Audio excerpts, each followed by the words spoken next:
these forms are required when we're coming in at a later date. So this is someone that's at least 65 and 4 months old and beyond, 66, 67, 72. And so I want to explain to you exactly how to fill out these forms properly.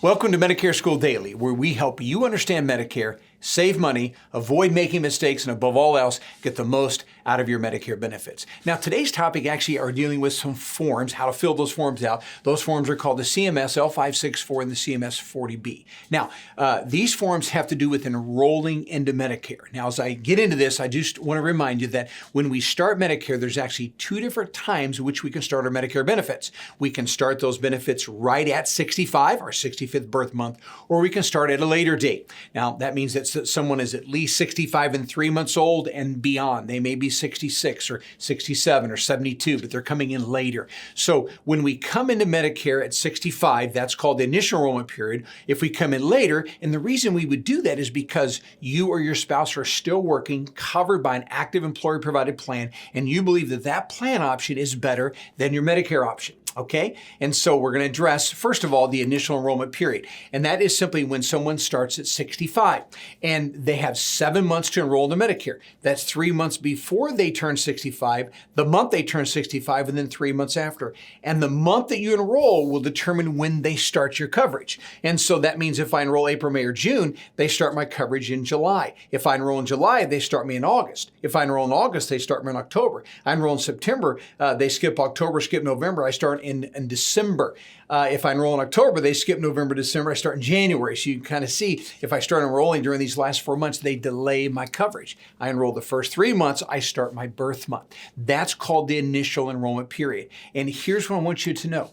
The L564 and the CMS-40B notice are not required when you come into Medicare at 65 during the initial enrollment period. These forms are required when we're coming in at a later date. So this is someone that's at least 65 and 4 months old and beyond, 66, 67, 72. And so I want to explain to you exactly how to fill out these forms properly. So here is the L564 form, and this is what is called the Request for Employment Information. Now keep in mind, this means we're coming into Medicare after 65 and 4 months, you or your spouse were working. Okay, and so let's just say that it's the husband that's still working, wife's already retired, but is on the husband's plan at work. And so what would happen? Employer's name, now obviously the company you work for, their address, of course, city, state, and zip. Now there's 2 lines here for applicant's name and employee's name. So let's say it is the husband that's working, and they would be, and both of them are going to need this form. The husband would be applicant and employee. But for the wife who's not working there but covered by the group plan, it would be the wife's name here and the husband's name there. And then, of course, the respective Social Security numbers. And so you are responsible for Section 8. Now, again, if you work with us, we are happy to do this for you. We do this all the time. It'll certainly be done correctly. Now, let's talk about the next section, which your employer is going to fill out. This is important because you have to make sure that they do it correctly. Now, it says here, is or was the applicant covered under an employer group plan? Well, obviously, we're filling this form out. So the answer to that question is yes. If they weren't, then we have some type of a problem. But if it is yes, which it should be, then they just want to know, when did that coverage begin? Now, keep in mind, let's suppose you're starting Medicare at 69. We have to prove that you've had credible coverage with these kind of forms all the way back to 65. Now, if you've been with the employer from 69 all the way back to 65, we only have to have one of these forms. But if you have changed jobs after 65 and you are covered, were covered by a different employer plan during that period of time, then we would actually need to have 2 of these forms, all right? Because we have to prove you've had credible coverage all the way back to 65. So if yes, gives the date that the coverage began. Has the coverage ended? Well, maybe or maybe not. Most people were doing this before they retire, and that is typically going to say no. But if it says yes, that is no problem, as long as we are attempting to come into Medicare no more than 8 months after that employer-provided coverage began. Because if we try to come in 8 months, we're going to have problems. So it's 8 months after employer coverage began that we have to take this action, where it's within that 8-month window. Now, again, we usually are doing this before you retire. You've set the retirement date, so we're taking care of all this in advance. But if we're doing it later, the longest we can go is 8 months after employer coverage began. That's the significance of that question. And it says if yes, give the date the coverage ended. And so again, that's that 8-month window that we have. All right, and then number 5, when did the employer work for your company? So this is the time of employment. Usually we're doing this while you're still working, so they will put in the date here, still employed. Now it says here if you're a large group health plan and the applicant is disabled, again, that is very rare. Number 6 is done. So most of the times we're just addressing questions 1 to 5. And then for hours banked, again, very, very rare that's even filled out. I think I've done it maybe 2 or 3 times in my whole career.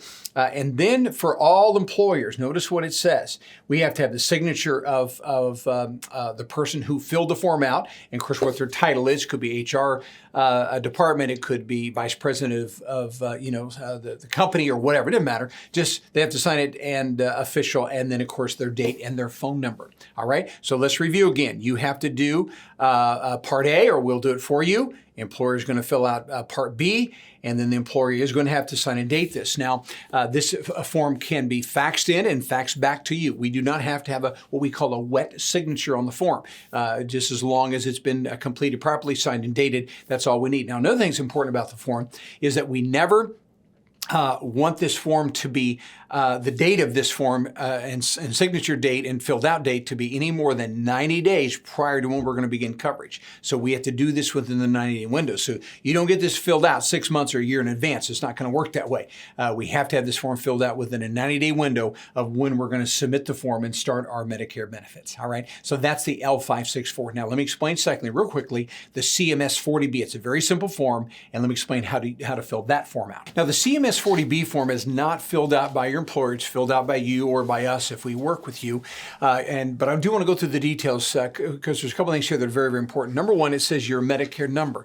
Now, again, you're starting Medicare now at 66 or 67 or 72.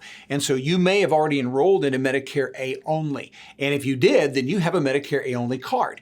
But if you didn't enroll in a Medicare, which was really not necessary if you're continuing to work and you're covered by a group plan of 20 or more, you don't have to do anything with Medicare at all. And so if you have not done the Medicare A, then what you can put in here instead, you just simply put in your Social Security number. So if you know the Medicare number, we put it there. If not, we just put Social Security number there. And then it says, do you wish to sign up for Medicare B? Well, that's obvious because that's what we're doing with this form. We are signing up for Medicare B, so we're going to acknowledge that. And then, of course, you'll put your name.